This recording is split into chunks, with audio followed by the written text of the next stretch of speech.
And just a big thank you from us, the Investec Cape Town Art Fair, to I2 Art Insure, our sponsor for today, and also to the wonderful Art School Africa, Julia Buchanan and Mina, who are the curators of the talks and the workshops and the art walks, and are all over just phenomenal to work with. So thank you. Enjoy. Thank you very much, Mia. Is that, Julia, over to you now, or are we off? We just have Take off. 2 quick more intros. Sorry, Frank. I know we're on borrowed time here, but yeah, I just wanted to say a very big welcome from our side. I'm Julia Buchanan, the founder of Art School Africa. We're a registered non-profit organization, and ultimately at the heart of what we do is we try and create spaces for discussions to happen, particularly about professional practice in the arts. It's a major honor for us to curate the talks and the workshops and the art walks for the art fair for the 5th year in a row. And I think this morning, I mean, we really are opening with a bang. Firstly, with the panel that we have, but also looking at the topic of collecting and really, really important touch points to keep in mind when you are collecting art. So really, really looking forward to it. I do want to say thank you to the fair for creating this platform for these discussions to happen. You know, it's obviously wonderful to walk around and see the beautiful art on show, but the discourse that happens is such a crucial part of this. So yeah, thank you so much to you. And I'm just going to hand over to Gail from I2, the wonderful supporters of the Talks program. Thank you so much for making this all possible. So over to you. Thank you, Julia, and a big thank you to the Investec Cape Town Art Fair for making this possible. It's a fantastic honor for us to be given the opportunity to be the proud sponsors of this Talks program. So a quick introduction from me. My name is Gail Bosch, and I head up the Art Insure team at I2. Art Insure was established in 2007 to meet the specialist needs of collectors, art dealers, and all other business within the art ecosystem, because we know it is bigger than just collecting. There's a whole ecosystem around the art world. We're passionate about the industry, and we're passionate about education, which is why it's important for us to do all we can to make art more accessible. But in the spirit of protection, considering we are an insurance company, on your chairs you'll see a card that is not a business card, it's an RFID card. So radio frequency identification. And how that works is if you put it next to your bank card, it stops anybody from tapping it without you giving permission or knowing about it. So if you just keep it next to your bank card, nobody can tap it without your knowledge or permission, which I think is quite a useful thing in this day and age. So without further ado, I'm really looking forward to this next talk. I love the collection and the panelists, and thank you to Art School Africa for curating such an amazing program. Let me hand you back to Julia. Thank you very much. Yeah, Frank, I think over to you. I just wanted to thank each one of you for being here today. I know it's a very, very busy time for people who work within the industry. And Frank, particularly thankful to you for moderating this morning. It's never an easy job, but we are really grateful to have you. So over to you. Thank you very much. Seems like we have liftoff after all. Thank you very much to everyone in the audience for being here. I know there's a very significant amount of temptations outside of this booth, and the primary reason why you're here are for the incredible amount of visual stimulation out there, and I hope and I'm very grateful that you have some space for audio interest at this, to listen to us talking about something that's at the heart of the reason why so many people congregated at the art fair. Without artists, without gallerists, without people that collect the art, none of this would be possible in the end. But I guess it sort of all started with the artist, and then from there the whole ecosystem develops. Without artists, there's nothing much to talk about for the rest of us. So at the same time, if it's only artists alone and there's no ecosystem around it, it's obviously also impossible to function optimally in any way. My name is Frank Kilbourn. I'm an art lover. I'm not too sure whether I want to be called an art collector, because the more art I got interested and acquired over time, the more conscious I became of the fact that you're now something called a collector. And I never set out to be a collector. I said I'm deeply in love with art, and I love acquiring the things I love and living with them and sharing them with people. And if that ultimately makes you a collector, then so fine, be good. but other people said about collecting in a very different way. And I think there's obviously lots of way to express yourself. But I'm very privileged today to be joined by Sue Williamson, one of South Africa's most established artists, contemporary artists, a very young 62 or something, I think, Sue. Been practicing in South Africa for decades, and one of the most important protagonists, especially during the apartheid era, to shine the spotlight on what was happening in the country, and subsequent to that on much broader socio-political issues that's of interest to her, and I'll leave it to Sue to explain a little bit more. Julie, welcome all the way from Canada. Julia is the curator for Arts of Global Africa and the Diaspora at the Art Gallery in Ontario, and she's also the co-founder of a Black Artist Network and Dialogue. So welcome to South Africa. And then, of course, Danda, who is very well known to us. She's our neighbor around corner in Nairobi, and she's the founder of the Circle Art Gallery. And Danda knows this territory quite well, and we look forward to hearing your very specific and most informed view of developing an art market in an area that doesn't have a developed art ecosystem. And finally, Eileen, welcome to you too. Eileen runs a forum. She's very involved in promoting the role and future of women artists and in areas and where no such structures exist to support artists, and yet they're providing a base for that. But they can all explain their own worlds much more eloquently. What we've done is we've got a short little slideshow that we will show you, and each artist will talk. I think somehow mine came up first, so I don't know if you want to run with that, but basically just saying that when we talk about collecting art, you can't talk about making art and collecting art without taking into account the social context within which that happens.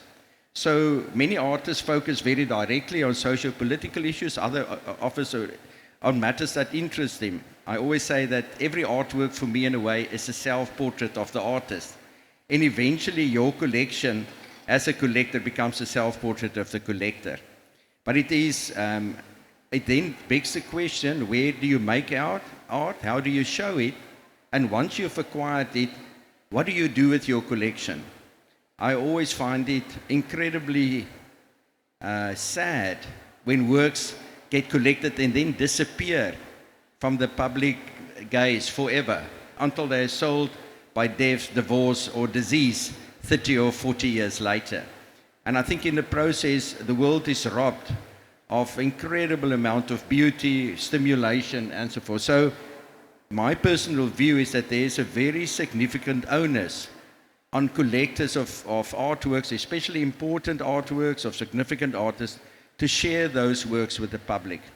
And of course, that cannot mean that all of us must start our own museum or have our own dedicated space. But I think there are many ways in which a collector can contribute to the ongoing dialogue that art fosters. So one of the things that Lizelle and I do is for 13 years now, is to have an annual exhibition at an old historical home that we have been renovating. And we have addressed 13 different topics over this period of time. And some of the images that you see here are that program that we run for 6 weeks in August, beginning of September, where we not only promote the cultural heritage of that facility, but also share our collection with everyone who wants to participate, with the audience. We bring primary schools, secondary schools, university students. We run a program of lectures, but primarily it's not about lecturing people. It's about sharing our passion and doing everything in a way that we make even complicated artworks as accessible as possible for people, because ultimately what we want to do is to make people fall in love with art, respect art and artists, and from there on make a meaningful contribution to keeping the art ecosystem vibrant and alive. Yeah, and so these are some of the images of some of the shows that we've had, and you'll see that they range from that particular work, a series done by Gwelo Goodman in 1915, before the cable car, to very contemporary work that were created 2 years ago. So every year we tackle a different theme, and I think over the years we've had approximately almost 40,000 people attending these lectures and presentations over time. So it's proven to be, maybe August is a good month. There's not a lot of competition in terms of other activities in Cape Town, but it turned out to be a very popular venue, and we are very happy and very proud to be able to present it. But that is maybe one way in which we found a way to share our collection without having to build a museum. But that having been said from our side, if I can move on to you, Sue. I don't know how you summarize 60 years of art practice in 5 or 7 minutes, but I'd appreciate if you can share your thoughts and approach to it with us. Thank you very much, Frank, and thank you for everybody who has come here this morning to listen to us. I'm the practicing artist on the panel, so I'd just like to talk a little bit about the theme of this panel, which is collecting stories that matter, and also a little bit about the secondary theme of this, which is how artists make work that matters to them and to the public, but also navigates the art market. And on the screen at the moment, you can see a piece on the left, which is called The Last Supper. The Last Supper was made in 1981, and it was a time in which parts of District 6 were still standing, and we were still trying to work to save what was left. And in this for this project, I just took work directly from the demolition sites and put them in the middle of a gallery, the Garlet Gallery, a gallery which existed then, and around it you can see 2 of the chairs, there were 6 altogether, that I had borrowed from a friend of mine in District 6, Naz Ibrahim, and draped with white cloths as one has to when one leaves a place. And it was called The Last Supper, and I had collected stories for that. For 6 months, I'd recorded people talking about happy things in District 6 memories. I'd recorded the bulldozers smashing houses down. I'd recorded the calls of the mosque. And in that way, these stories, and Naz talking a lot about how her family had lived in District 6 for 30 years. And the existence of this tape I've used the tape again. It'll be used again next year, actually, at a show at the Museum of Modern Art in New York, which is going to be reprising work from that era of the early 1980s. And then last year, I had an exhibition at the National Gallery, and the curator invited me to make a piece which reprised that, looked again at what had happened in District 6. And so I phoned the Ibrahims, Drizzy, Naz's daughter, and I said, what happened to the chairs? Are they still around? And she said, do you want them?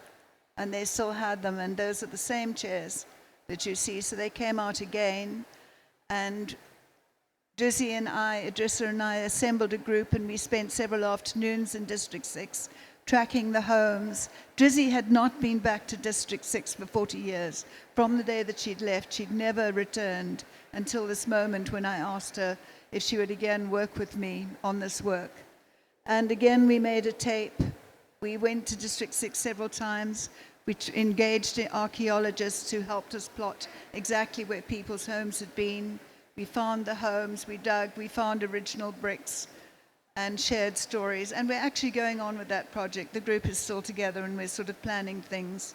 But I like continuing stories, and we made a new tape. So that was, and we called it, this piece is called Don't Let the Sun Catch You Crying, because one of the people who was in the group talked about how community-minded District 6 was, and how on warm summer nights, people would go outside, stand around a fire, and sing. And one of the most popular songs was this hit song at the time, Don't Let the Sun Catch You Crying, which he sings a little bit on tape. Next slide, please. This is an early series that I made also around that time in the 1980s. The one on the left is from a series called A Few South Africans. It's a photo etching of Amina Kachalia against the background of her life. It was a series that I made at a time when you never saw photographs of women who were in the liberation struggle in the newspaper. They were almost invisible. And so I thought it was a moment to at a time that it was important to make these portraits. And so these are photo etchings combined with screen prints, and they're quite large. And also, so they were gallery works, but I also thought it was important to get those stories out into the world. And so they were also made as postcards and very widely distributed, not only in this country, but also internationally in the United States and the United Kingdom. And the two photographs on the right are Amina. One was taken at the same time, 1984, and the one on the right was taken when I again revisited the whole story of what had happened to that generation of women, the mothers of the liberation, if you like. How did they feel now, all that time later, in 2012 and 13? Did they feel that the struggle had been worth it for the South Africa we have today? Can I have the next slide, please? I've had my time. All Mina, right. sorry, can we have the next slide? Thanks. Okay, well, just very briefly, this was a video. I'm just going to make one more remark, because I didn't even get to the question of how artists navigate the market. And all I can say is, don't worry about the market when you're making your work. Make the work you want to make, then document it very carefully, write about it, and if you've made it from the heart, it'll get onto the market. Don't worry about the market.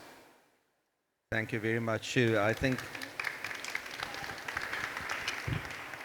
she's given us a very small sliver of an incredible output over many decades, and I think it would almost be fair to say, Sue, that in many instances you put the spotlight on things, but very often you also provided a mirror for us to look at what we are really doing collectively as a society. And I think these are very poignant examples of that. So thank you for sharing that. I think it's over to you now, Eileen, in the order of things I've got. Mina, if that's okay, I think you are going to talk to us. I think so. Is that yeah. yours? Is it correct? I Okay, hope so. we're doing this a little bit manual today, so bear with us. So over to you, Eileen. Yeah, so hi, I'm Eileen Twum. I'm the CEO of a company called Less Than Half. We're doing a slide slow. So Less Than Half was founded by Hall Rockefeller, who you can see on the screen right now. She's a sixth-generation Rockefeller. And the company is here to help women learn how to buy, invest and collect art, specifically by women artists. The initiative came because women are heavily underrepresented in the art space, and Hall was looking for a way to bring some equity towards that. I'm from a very business background, so actually this company is, I'm the customer, basically. And when I say I'm the customer, there's a lot of professional women who really don't know how to get into this space. There's also just women in general who don't know how to start their art journey. And with Less Than Half, that's what we're trying to do. It's a platform for learning and education, but it's also a platform for connecting to other people in the same space and other collectors going on their journey. The hope is it's a lifelong journey for everyone. We start with teaching people how to find their taste in art, and then hopefully as time goes on, we can help women get into the space of investment as well. So I think that's it in a nutshell. But yeah. Okay, I think, yeah, facilitating these conversations Yeah. and creating these forums are obviously vital if you want to get the Absolutely. message across and give people the appropriate exposure, I reckon. And it's also a way of ensuring that the stories of the artists are kept alive, especially if you're someone who is wanting to connect to a woman artist. And to your point, Sue, it's really has been important for artists to learn to actually document everything. A lot of stories around women artists have been lost over the years, and especially on the continent as well. There's just not enough information out there.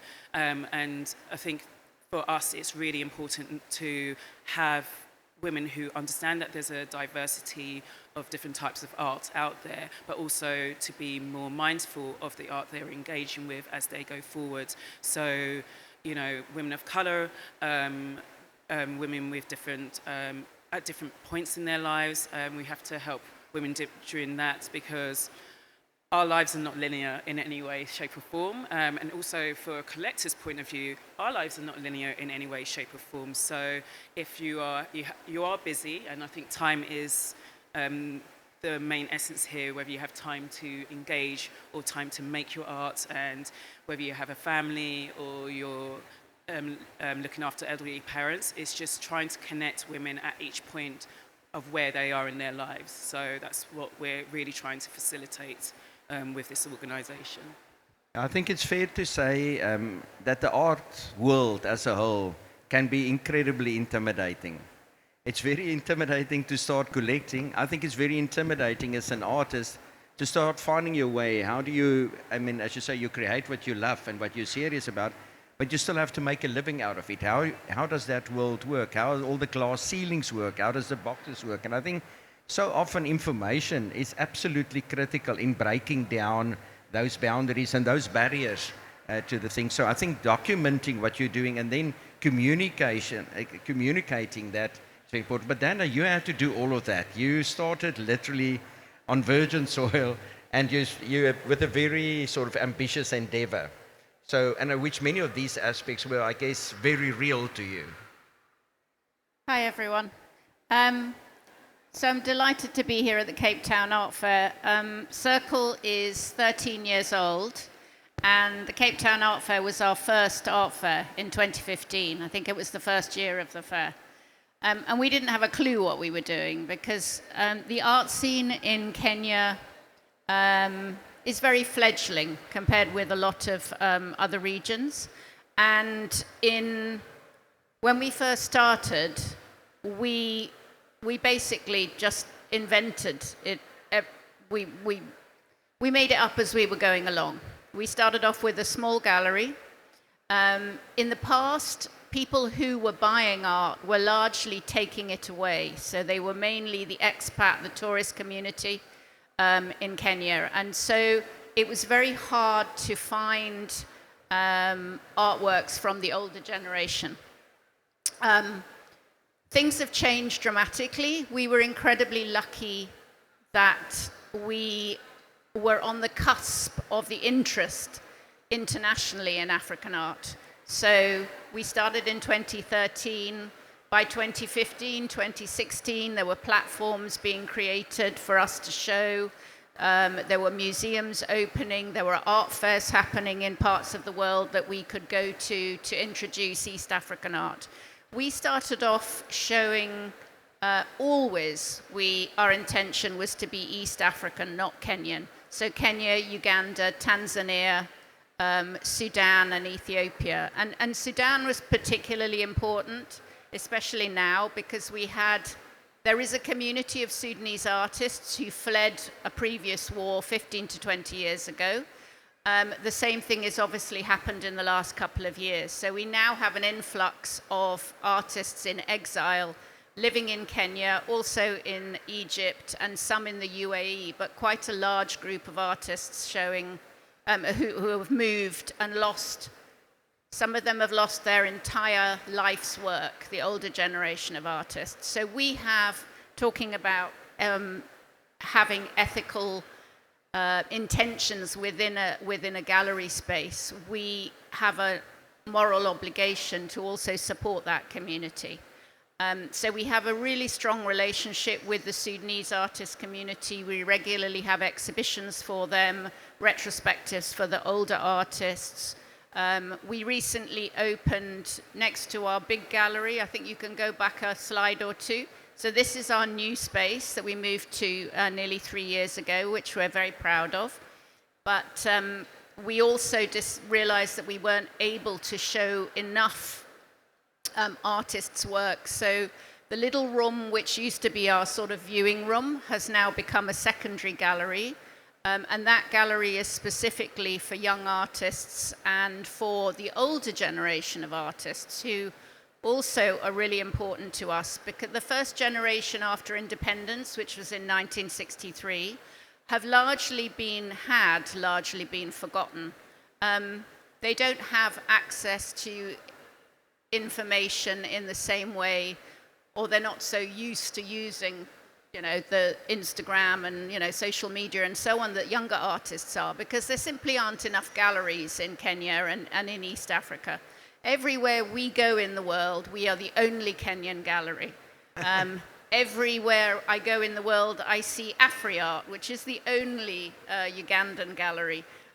Addis Fine Art, the only internationally known Ethiopian gallery. So there's the three of us trying to represent our region, which is an impossible task. We can only do what we can do. And then we come here and there are hundreds of South African galleries. But it's a very privileged position to be in, and it's very exciting to see how some of the artists we've shown over the years have really flown and are really have opportunities, life-changing opportunities. And I think that for us, if I had, I didn't come from a commercial background. I was originally an artist. So for me, coming from being an artist, then being in the non-profit art world to opening a commercial gallery, the commerce side of it was we needed to have a place where artists' work could be presented in a world-class setting and reach a larger audience, because artists need to sell to survive. And 13 years on, we're still doing that, and I hope that we're still only scratching the surface, but it's been an incredible journey. Oh, it's amazing. Yeah, she's a wonder woman of East African and North African art, you are indeed, Danda. Yeah. And I think it gives us a glimpse of the enormity of the endeavor that you're busy with. And I think many future generations are going to be very grateful for the groundbreaking work that you've been doing. And I think, but over to you, Julie. I think, as you can see, across Africa, we are in various degrees of ecosystem maturity. And maybe there are hundreds of galleries in South Africa, but there's still a huge amount of artists that battle to get the visibility that they needed to.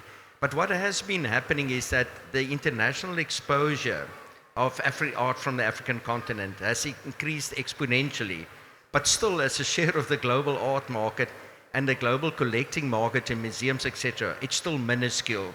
And I think you are partly attending to that issue by putting the spotlight on and being an evangelist, and I think in your case, especially West African art as well. So please share your perspective with us. Thank you. Thank you for having me. I'm kind of losing my voice. I hope you can all hear me. So yeah, I think I'm in a very privileged position at the Art Gallery of Ontario in Toronto, in that I actually head a department called Arts of Global Africa and the Diaspora.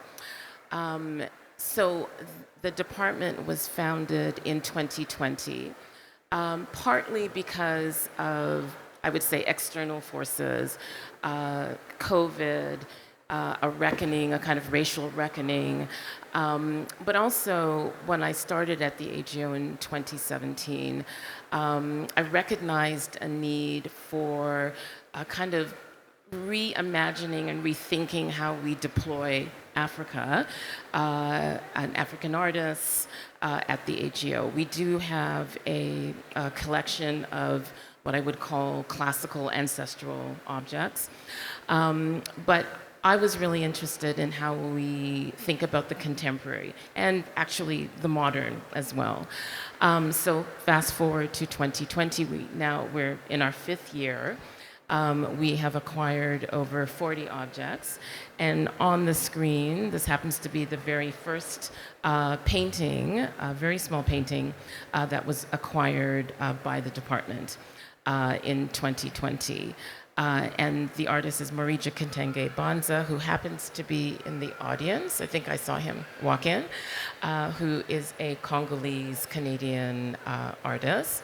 I'm not going to spend a lot of time on the works because in the interest of time. Next. Paul Cajot, who was an Ivorian photographer. So my background is actually photography. And we had the absolute opportunity to acquire a very kind of lesser known modernist photographer. He was a documentarian, really documenting the scene in the 60s and 70s in the Ivory Coast, and we were able to acquire 16 prints. Next slide. So this isn't actually my acquisition, but it is my colleague's, Alexa Grice, who is also in the audience. And I wanted to include this painting by Ndijeka Akunili Crosby because my department, while I am acquiring works by contemporary African artists, the idea of the department is the burden isn't only on my department. We have 6 departments at the AGO. I think all of us are really kind of dedicated to how we kind of change literally the complexion of the vast collection of the AGO. We have, 90,000 objects. The photography collection alone is 80,000. So, this is but a drop in the bucket in terms of the percentage, but I think we're all very kind of steadfast and committed to how we think about the collection, about a collection that reflects the kind of diversity of Toronto, because Toronto is a very diverse city. Next slide. Mark Pedot, who is from Cameroon, the Thankful Poor. Next slide. And finally, Sahara Long. So this was very personal.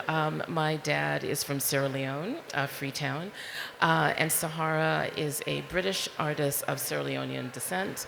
And I had, looked far and wide for a contemporary artist from Sierra Leone who was practicing.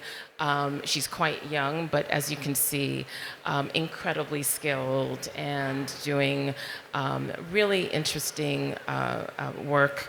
You can just see those kind of geometric shapes on the garments of these kind of, quiet figures, and of course in the middle is the title of the work, which is The Policeman. So I'm just sharing kind of a range of the works that we've collected thus far, and will continue to collect. And of course, it isn't only the continent; it is the kind of global diaspora. And I think now, especially after attending the art fair, I'm so thrilled by the kind of breadth and rigor of South African artists, especially young women artists here. So I think that's the kind of strategy now for me to kind of think about how we can acquire in that way. So I'll end it there. Fantastic, fantastic. I think we attending an event like this, you can see the power of an art fair, properly done, inclusive to the extent that it can be. It's a meeting place of minds, of creative minds, of so many aspects. You can have these talks. I still believe, though, that we have a dual challenge on the continent. Firstly, we need to work inside the continent to develop the art ecosystems inside the continent, and so that the majority of art produced on the continent are ultimately consumed on the continent, potentially. Because at the moment, you'll find that the very visible artists sell almost 80%, 90% of the works outside of the continent. At the same time, I'm super glad that it's happening, because it's an access to the wider world. We can't wait till we internally as a continent reach that level of sophistication before. And in fact, actually the pulling effect of having these, international exhibitions, international collectors focusing on art Africa, it's very important to developing the art world on the continent. But I think, Sue, for you, in terms of you working, many of your works are very sort of contextual, they're often conceptual rather than... So you, ultimately, the collecting base that will respond to that work to a large extent will be institutional, because not a lot of those things are necessarily made for me to put in my dining room, even though I have one of yours in my dining room, but you understand what I'm saying. So how does that impact your practice, and what advice can you give people on navigating that space? Well, I again say that I don't really think that artists should worry about the market. I think they should make their work, and some of it will never sell, I promise you. I've got plenty of work in storerooms that probably will have to be destroyed at some point. So, yeah, I think it's a mistake to direct your work at the market, is what I'm saying. Just make the work, and whether it goes to an institution to, and some of it will sell, you hope. Whether it goes to an institution or into a private collection, if you've made it from the heart, it's authentic, you've worked at it as an artist, it'll find its home. And you don't expect to sell everything. It doesn't matter. You're not making it to sell per se, because most artists in this country, we don't get much support from the government, and they do have to do things on the side. They teach, they write, they take jobs as assistants, they run little design practices. Not many artists can actually exist through selling their work, and that's just the way it is. That's part of the price of being able to be an artist. Does that answer your question, Yeah, Frank? I think it explains. I think if you have this compulsion to create, which is almost the most powerful aspect of it, not necessarily working backward to say there's a market for something, so I'm going to make it. And that model never works really. I mean, it can work very superficially at a very low level, but at a highly sophisticated level, I think only works that are made from that immense impulse to create and to share your vision or issue things with the world ultimately survives anyway. Absolutely. Yeah. But maybe for you, in creating these networks, these dialogues, obviously that tension between maybe making a living and getting the attention in the areas where the artists need to be. Because sometimes it's just a question of exposure. If you get to the right place at the right time, the quality of works created on a continent surely will meet the criteria for collection in almost any museum in the world. But we're significantly underrepresented. So how do we tackle that? And I mean, because at the root of it, that is what you are to a certain extent doing. Yeah, and I really agree with you, Sue. Like, the art has to come from a very genuine place. And if I add some things from my past career as a management consultant, but you have to just be ready to be there when people are ready to consume that.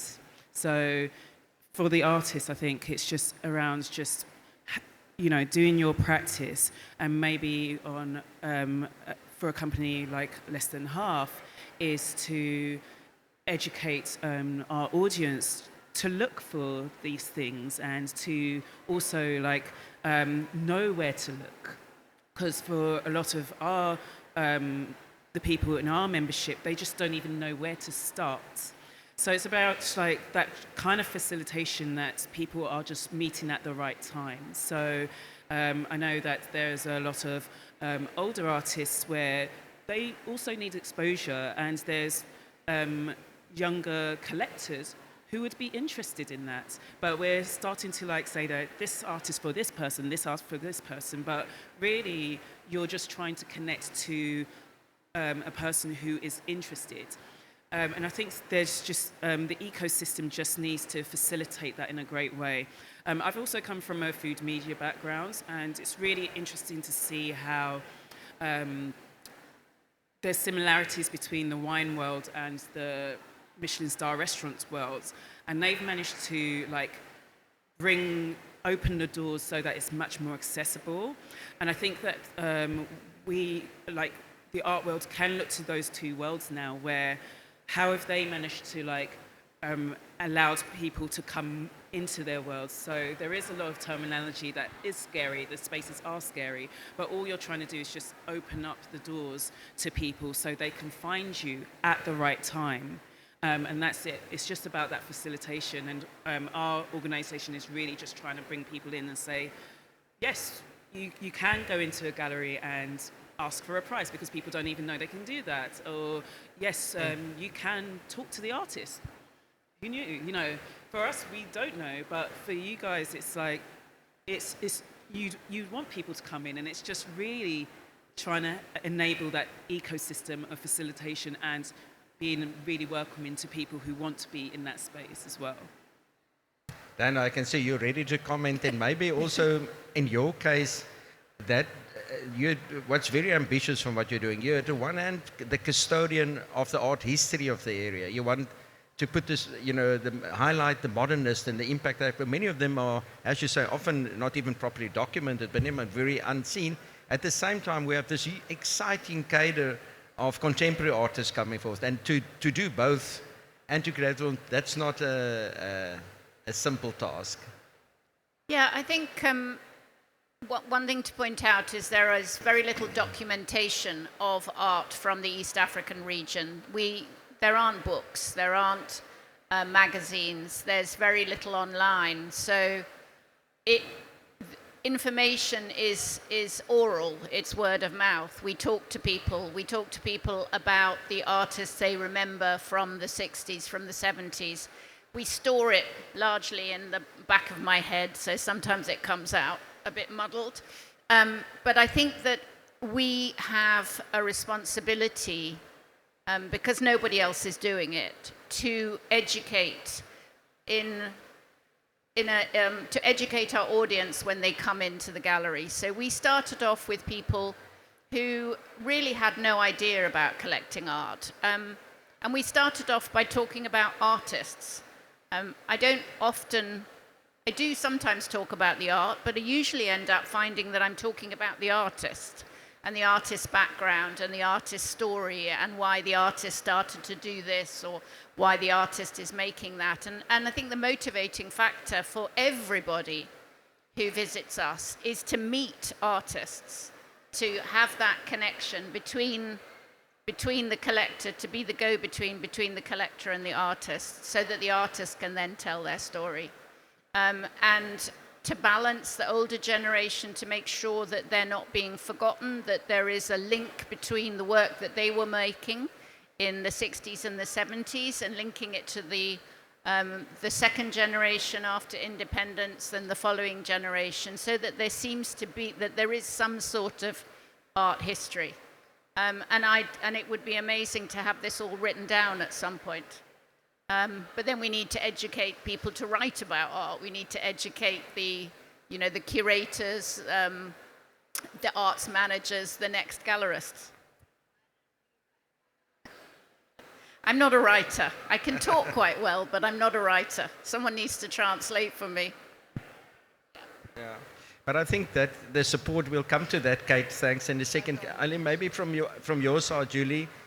Final comment. We're running towards the end of the thing. Maybe if you can maybe share with us, what do you think we can do to support efforts of institutions like yours that's reaching out to the continent and want to play a bigger role? How can we interact more effectively to make sure that we get a lot more places, museums, institutions to do that? And secondly, how do they help people like you who's already on that journey? I actually wanted to come back to the question of the market, because I think it's a really important point that you've made, Sue. Often as curators, we are asked when we are presenting a work for acquisition, what is the market? Is there a market for a particular artist? And if that artist has not been acquired in the institution, if the institution if they don't know what the artist has done, what they, where they have shown, and perhaps they haven't shown anywhere. Perhaps this is basically based on, you know, the potential of the artist, or you see something that is so kind of unique that you know that with some help and some assistance, this artist has a really kind of long career. Or a modernist artist that, you know, has been lost, it has not been documented. Again, what is the market? And I think our jobs as curators in institutions is to create that kind of, it's not kind of a canon, but the knowledge of this particular artist. So it's just kind of coming back to that point, because it's a question that, or a query that comes up often, especially when you're talking about artists from the continent or lesser known artists that we might want to acquire. So now I've forgotten your question. Okay. No, but I think it's an ongoing dialogue. Maybe just one more comment, and then I can open the floor for comment. I think what is required inside continent again is for all the institutions that's involved in art is to adopt a very flexible approach and to do much more than is normally required. At Strauss & Company, we can't just be an auction house. We're an educator, we're a documenter, we run most probably almost the biggest art database, I think, on the continent. We constantly invest in research and things. We've expanded the range of artists that we dealt with in the last 10 years. We handle more than 2,200 artists on auction, where 10 years ago it was 150. And we've now got buyers from 35 countries across the world.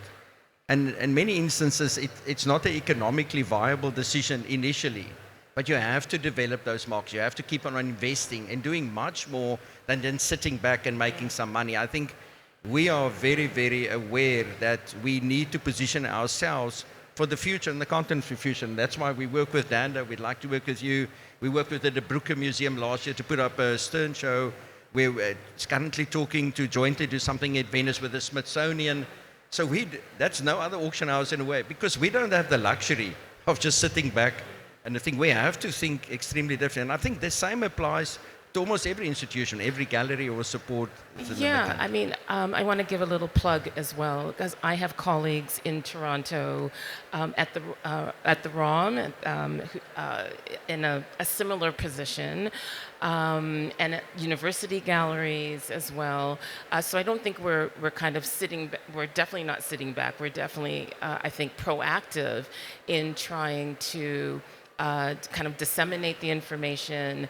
We're out here in the world, kind of promoting what we do, but also meeting different artists. And if you might be in Venice, you might be in South Africa, you might be in Berlin. I think that kind of outward-looking networking is also how you bring the artists and the work into a Brooklyn Museum, a ROM, an AGO, a York University, a U of T, you know, and we go on and on and on. But you can't have that impetus if the people themselves, the curators, are not out there. And there's only a small number of us, so there is, you know, quite a bit of work to do. Yeah.